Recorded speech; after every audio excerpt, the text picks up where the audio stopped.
Bred to Win, brought to you by Inglis Digital, the tried, trusted and reliable market for online sales.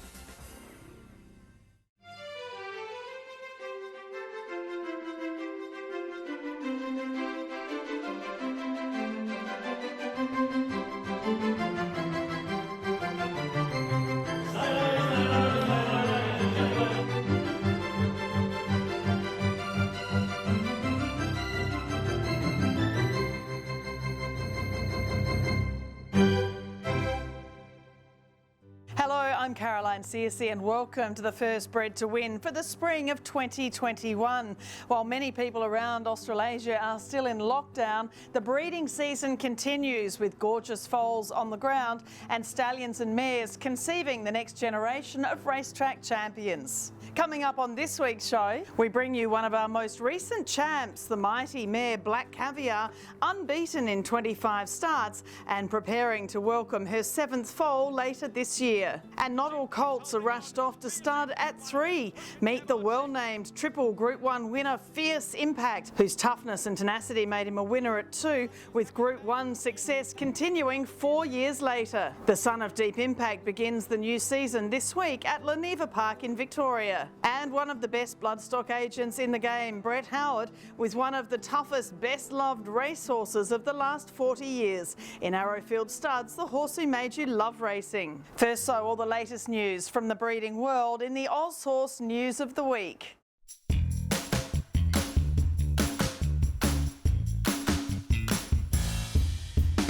Think It Over is getting serious now. We start our Aushorse news with the background to Saturday's major racing success stories, with spring well and truly upon us. Starting at Randwick with the Group 2 Chelmsford Stakes and the win of Think It Over. Already a Group 1 winner of the George Ryder Stakes, the son of So You Think was bred by Bylong Park. His dam personal service is by Zabeel and is a half-sister to Universal Prince and Universal Queen, and to Soft Landing, the dam of Coolmore Classic winner Crone.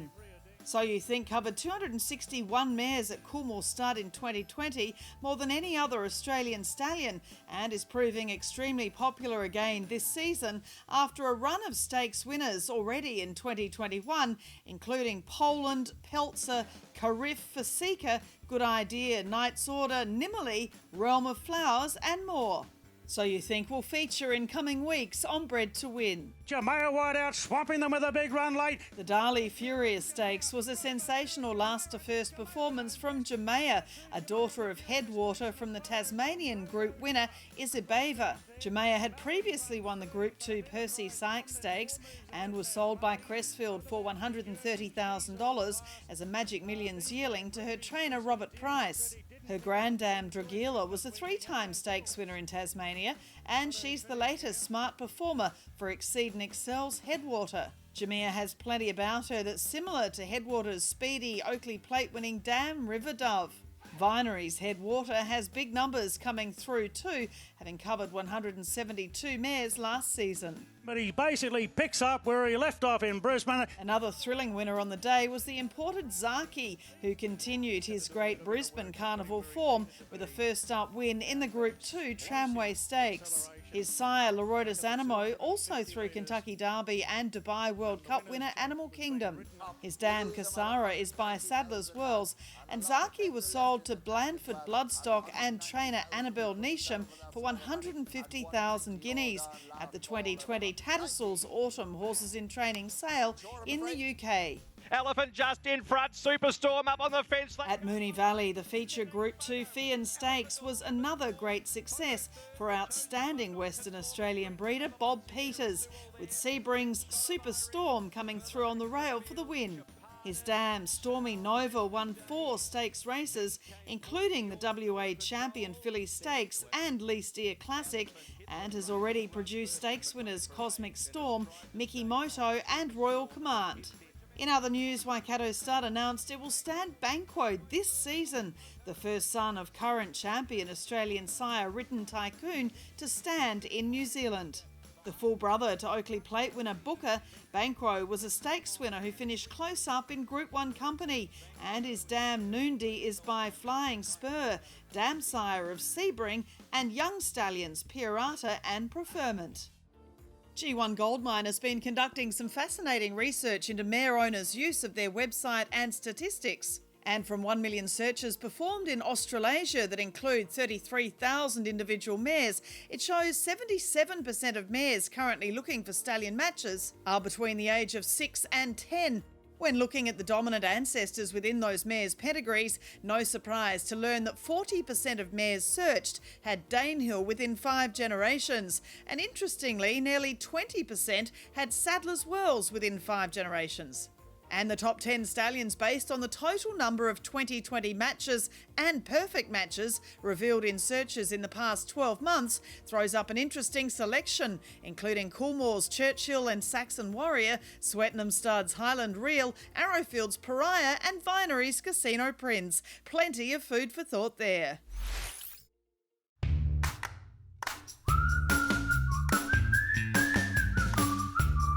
But Nature Strip in full flight here in the Tab Concord. It was another good stakes winning weekend for Inglis Graduates, with 2 races quinelled by horses who've gone through an Inglis sales ring.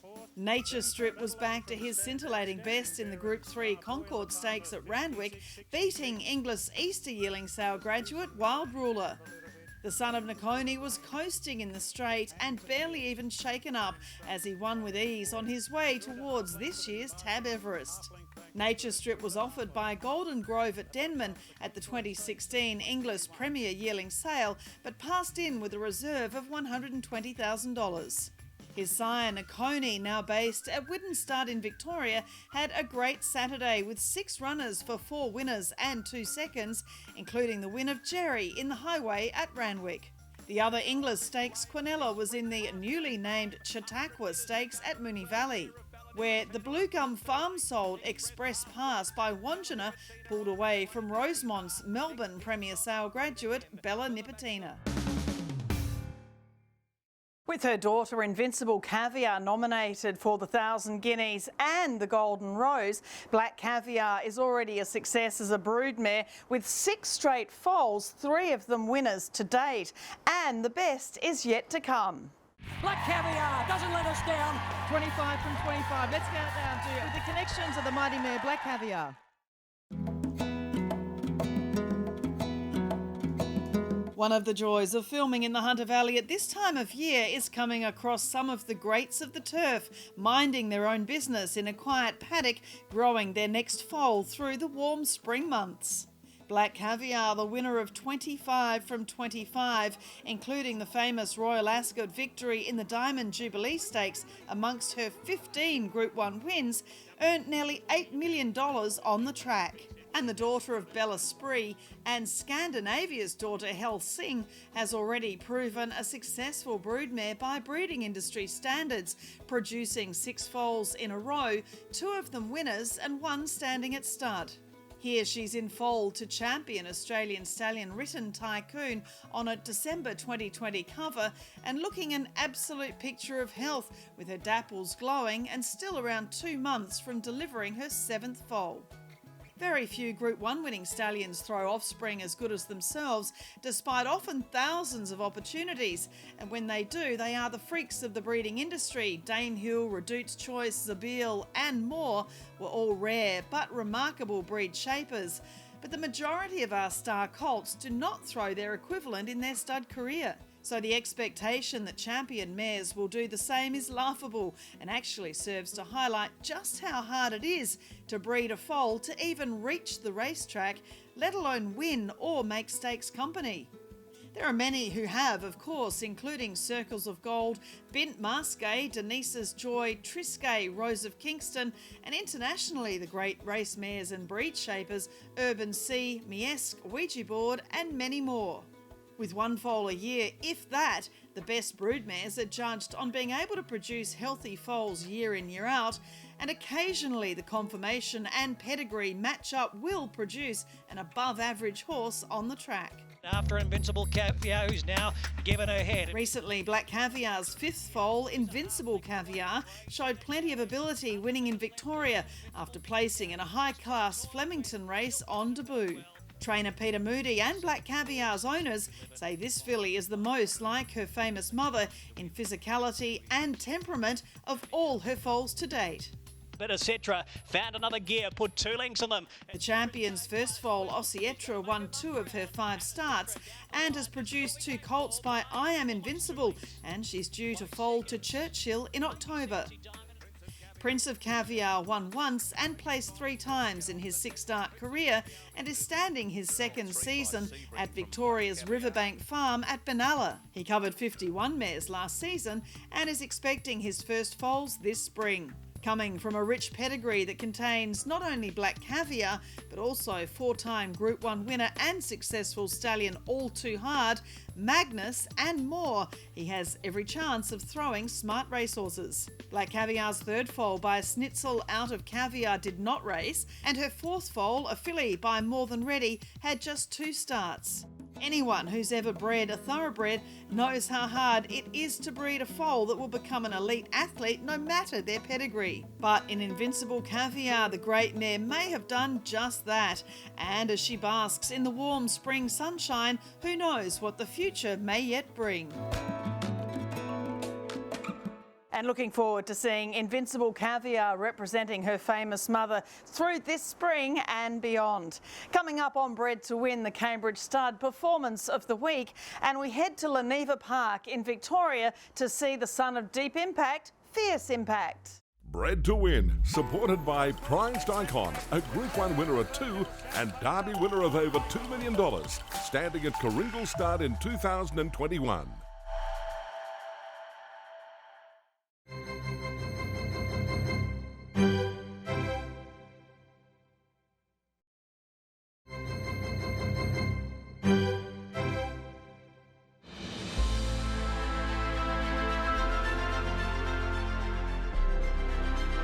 Zuzarella takes the lead inside the 100. With the gold and black colours continuing to salute in early spring group races in Australia, once again it's a Cambridge Stud owned winner who features in our Cambridge Performance of the Week. Zoostar filly Zuzarella has taken another step towards the fillies classic, the 1,000 guineas, with a dominant win in the Atlantic Jewel Stakes. She was bought by Henry Plumtree and Brendan and Joe Lindsay for $250,000 from Glastonbury Farms at last year's Magic Millions yearling sale. Her sire Zoostar is back at Widden Stud in the Hunter Valley and standing this season at a fee of $154,000, while Zuzarella's dam Zazparella by Al Maher won 6 times and placed a further 14 in her racing career. She is as good as we thought. While market forces dictate many stallions don't race on beyond their 3 or 4-year-old years, the entires who do can reap great rewards for their connections. One such example is Fierce Impact, the son of Deep Impact, who raced on winning 3 Group 1s in his last season, and he's now standing at Leneva Park.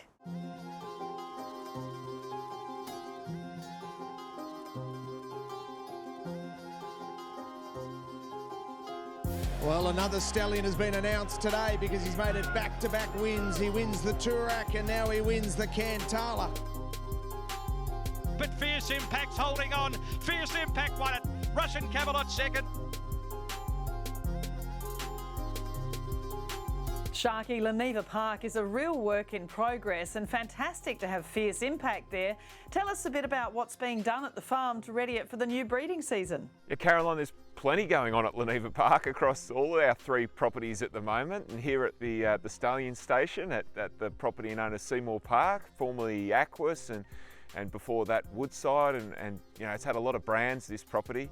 We're doing a lot of roadworks at the moment, which is a pretty good thing for our business because our owner, Luke Vandersloot, his other life is in road building. So we can get a road built pretty quickly around here. So yeah, a lot of construction happening at the moment. Everything's getting finished off, car parks and whatnot, in anticipation of a lot of mares coming through the doors to see Fierce Impact and Royal Meeting. And how's Fierce Impact settling in? I mean, we did film him at Riverside in Sydney, the Inglis complex back in May, and he already looks a magnificent horse, and we know what a tough racehorse he was. But how's he settling in? It's all very new for these stallions, isn't it? Fierce Impact has settled in to his new home here at Leneva Park just fantastically well, and something that I really took out of his first parade at Inglis at Riverside was how calm the horse was and how even-tempered he was. And there were a lot of mares moving around that day getting ready for the Australian Broodmare sale, and while he took interest in them, he wasn't distracted by them. It didn't upset him.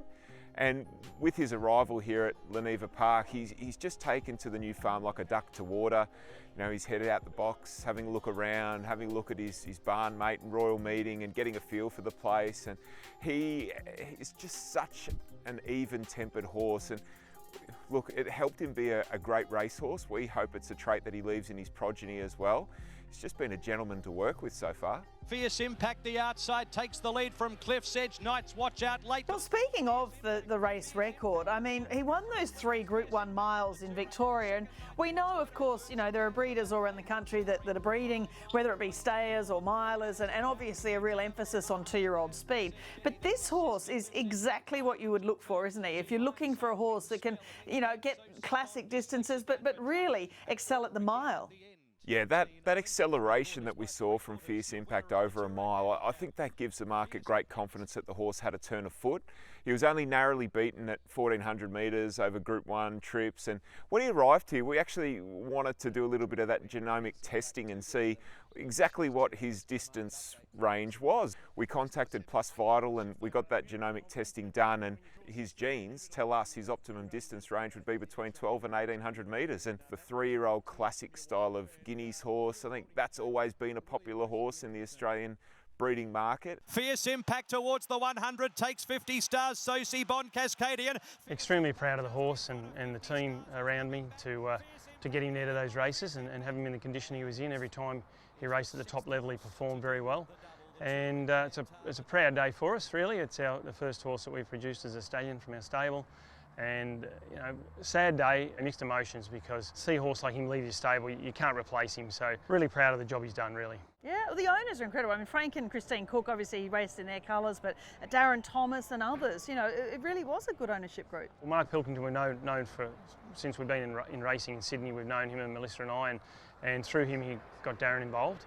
And Dennis Shop had been involved in the stable, as had Nick Sheen and Francis Cook. So, yeah, great group of owners, and just lucky to have them all on board and to go on such a lovely journey. The Deep Impact influence was known globally, and you know, from not just Japan but Europe and America, and we saw it here in Australia as well. He's just a phenomenal sire.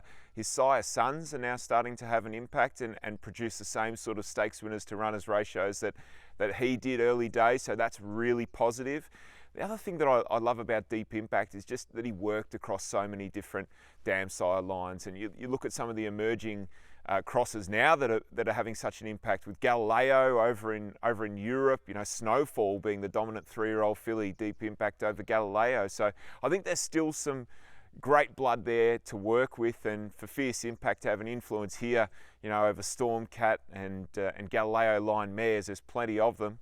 Danehill line, we know that Deep Impact was influential there too. So genetically, there's a lot of suitable blood and a lot of suitable mares here for a horse like Fierce Impact. So important to have a really good type, which he will throw without doubt, being a $900,000 foal himself in Japan. Yeah, he was a very expensive foal, and his physique is the first thing that visitors to the farm comment on. I think a lot of them come expecting to see a Japanese style horse, something a bit more lean and perhaps a bit more leggy. We had Seamus Mills and Dean Harvey visit the farm recently, and Seamus just turned his head straight away and said, this looks like an Australian horse. You know, if he leaves horses to type, he will be a really good commercial sales horse. And you know, Dean commented that he reminded him a little bit like Not a Single Doubt early days in his physique, in his power, you know, a great shoulder and a really good hind quarter. So we think that local breeders will love him on type. Certainly everybody that's seen him so far has given him 2 thumbs up. And if his foals look like him, yeah, as well as the breed to race crew, I think those that look to breed to get a sales result will be very happy with Fierce Impact as well. Right from the word go, he had a super turn of foot at home. Like, he really could run some sectionals, and we knew he had a good horse. James McDonald was the first one to jump on him in Australia, and he said to me that day, he said, look, this is a good horse, and I didn't take any notice of him. He sort of grabbed me and said, hey, no, this is a real good horse. And I got a bit of a surprise. I didn't realise that time how good the horse was going to be, but he's turned out to be, you know, an outstanding horse and just a great horse for our stable. Russian Camelot still coming, but Fierce Impact's holding on. It was like he heard the horses coming to him and he responded. When he wasn't quickening away from them, he was certainly in for a dogfight. And You know, we touch on deep impact again, but I think that's a real trait of his best progeny, and Fierce was one of his best progeny. You look at the great Japanese deep impact sons and daughters, and they're all there tough at the end of their races and they're in for a fight. So we hope genetically that's passed on as well, and we see some really tough Fierce impact stock hitting the tracks in years to come. Fierce impact just got better and better with age. He ran in a total of 8 Group 1s, but in his last 12 months he ran in 6 Group 1s, of which he won 3, was placed in 3. He's an incredibly sound horse.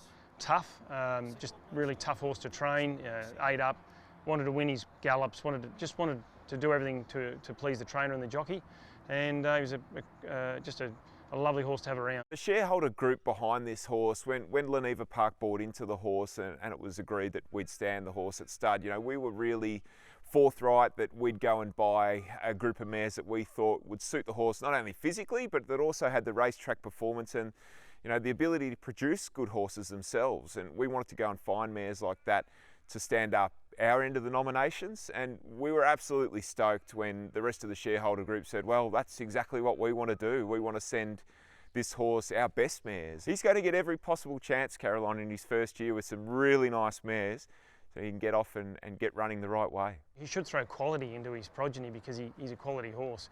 He's not a coarse horse, he's a really athletic animal, so, and a beautiful mover. So hopefully he can throw that into his progeny, and combined with his toughness, his mental toughness, hopefully if he can do that, we'll have some nice ones in the stable in years to come. Royal Meeting, Hermosa digs deep. And Royal Meeting, I mean, this stallion by Invincible Spirit, we know, you know, that blood has just worked so well. But tell me, you know, what's special about him, and how do you sort of market him to breeders? He's a really striking looking horse. He's quite European. He's physically looks like a Guineas horse, got good scope, good leg about him, but he's got the most beautiful head. Bronwyn Healy, who's a renowned stallion photographer, worked closely with his sire, Invincible Spirit, in Ireland, and she came to take some photos and said he's just a physical clone of his dad. I think people are pleasantly surprised when they see Royal Meeting. I think he's a bit of a surprise packet for those that want to tap that Invincible Spirit bloodline this season. He's really well priced. He's been popular again at this point of the season. He served 88 mares in his first season. I think we might go north of 100 this year, given the popularity that he's witnessed in the last month or so. It is the real 2-year-old family behind Royal Meeting, and he was a Group 1 winner and unbeaten at 2 himself. And that Group 1 that he won, a lot of Aussies said, oh, you know, what sort of race is this? But he thrashed a fair old horse there, Hermosa, who came out and won both 1,000 guineas the next season. So he beat a champion to win his Group 1. After that, he had some injury niggles that sort of held him up a little on the track, but the 2-year-old performance was there. And you know, we think as well as 2-year-old types, his first foal's hitting the ground now, and some of them are looking pretty sharp. He's got enough scope to leave in his progeny that they'll be able to train on at 3, and you know, that's something the Australian market really rewards. And you put out a post on social media recently. It had a great reaction about, you know, breeding is the biggest gamble of them all. Leneva Park is absolutely a great example of that, with, you know, over 30 people employed. Yeah, look, I'm relatively new to the breeding and bloodstock side of the game, Carolyn, but what I've noticed is the great passion and the great enthusiasm that breeders have for what they do. You know, they get up in the morning and they live and breathe this side of the industry, and I found it really hard to swallow you know, commentary from other parts of the sport saying that breeders don't contribute. I just have not seen that. Not only in my time working on this side of the fence, but also my time in media. And I wanted to make a point that there is great financial commitment as well as blood, sweat and tears that goes on with breeders on farms every day. It doesn't just happen in the breeding season or the sales season, it's all year round. Breeders are the primary producers of the thoroughbred industry, and there's a lot of risk there. And I know from Leneva Park's position, you know, the Vandersloot family have done well in other parts of their life in business, but they have taken that success and they've invested it all here. It's a chips in sort of game, and we need to make this farm work for them as well as just to be successful and sell nice horses that go on and win at the racetrack. So, you know, it's a fair old gamble they've taken, and there's a lot of trust involved but that all comes from passion, and it's real passion, and you can hear it in people's voices when they talk to you, and you can certainly hear it in the voice of the family that works at Leneva Park, and when they talk about where they want to take this business and where we want to be as part of the Victorian and Australian breeding industry.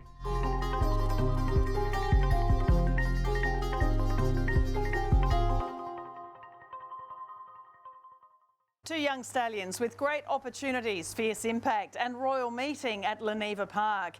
Coming up after the break, Bloodstock agent Brett Howard with one of the all-time greats in Arrowfield studs, the horse who made you love racing.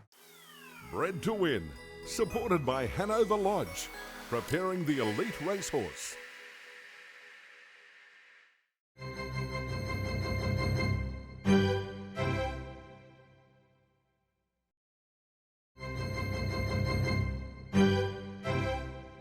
This segment brought to you by Arrowfield Stud, the brand worth its weight in gold. The horse that made me love horse racing was Manikato. My first memory was in 1970 when my parents had a bet on the Melbourne Cup for me. That was won by Baghdad Note. Unfortunately, I didn't back Baghdad Note. After that, I was sort of half hooked on horse racing and followed the racing really closely for the next 6 or 7 years. And over that period, there were some great racehorses that I was very fond of. Horses like Gunsind and Leilani, Toy Show, Surround, Family of Man, all great horses. Century is another one that comes to mind. But look, it wasn't until Manikato appeared on the scene that, he just became an all-time favourite and still is to this day. To do what he did as a 2-year-old, Blue Diamond winner, Golden Slipper winner, to train on at 3, 4, 5, 6, 7, winning Group 1 races from 1,000 metres through to a mile and nearly winning an Australian Cup, just got beaten by the great Dulcify over 2,000 metres. I use him as a benchmark for anything going around today. I mean, again, in that day and age, he was probably overshadowed a little bit by Kingston Town. Since then, obviously, a horse like Winx has come along, but for me, I think he won 29 races. 25 of those wins are now Group 1 races, so that puts him on a par with Winx in terms of Group 1 wins. But again, she, as great a racehorse as Winx was, she didn't win a Golden Slipper or a Blue Diamond as a 2-year-old, and we didn't really see Winx hit her straps until at the end of her 3-year-old seasons. Whereas a horse like Manikato from the get-go was out there mixing it in Group 1 races, and right till his death. I mean, in his very last race as a 7-year-old, he just got pipped in a George Rider by the Great Emancipation. He mixed it right the way through his whole 40-odd start career, and as I said, I use him as a benchmark for me in terms of what it takes to be a great racehorse, and he's certainly what gets me excited when I talk about racing into this day and age.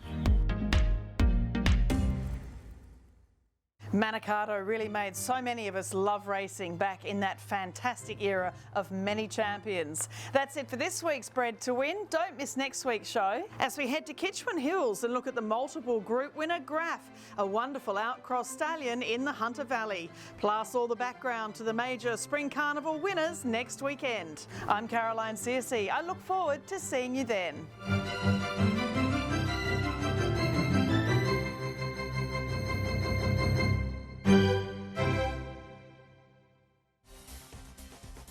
Bred to Win, brought to you by Inglis Digital, the tried, trusted and reliable market for online sales.